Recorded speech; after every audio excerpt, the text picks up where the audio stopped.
5 KG 619 গ্রাম সোনা সহ গ্রেফতার করা হলো দুজনকে। যে ঘটনা ঘটেছে, রাজস্ব গোয়েন্দা দপ্তর গ্রেফতার করলো। ইতিমধ্যেই 4 জনকে গ্রেফতার করা হয়েছে। বিহারের কিষানগঞ্জ থেকে প্রথমে দুজনকে গ্রেফতার এবং পরে দুজনকে জেরা করে বাকিদের খোঁজ পেয়ে তাঁকে গ্রেফতার করা হয়।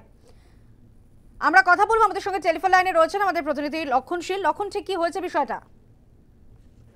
দেখো, কেন্দ্রীয় রাজস্ব দপ্তরের পক্ষ থেকে গোপন সূত্রে খবর আসে। সেই খবরের ভিত্তিতেই কিষানগঞ্জ সংলগ্ন এলাকায় অভিযান চালায়।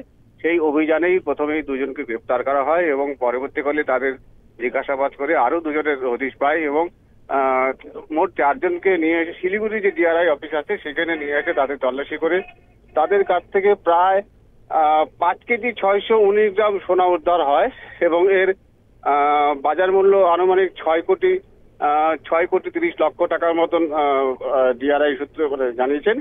এবং আজ তাদের শিলিগুড়ি আদালতে তোলা হয়।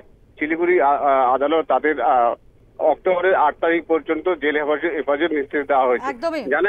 জানা গেছে যে এই সোনা বাংলাদেশ থেকে নিয়ে এসে দিল্লির উদ্দেশ্যে পাচার করার উদ্দেশ্য ছিল তাদের, এই সূত্রে জানা গেছে। ধন্যবাদ লক্ষণ।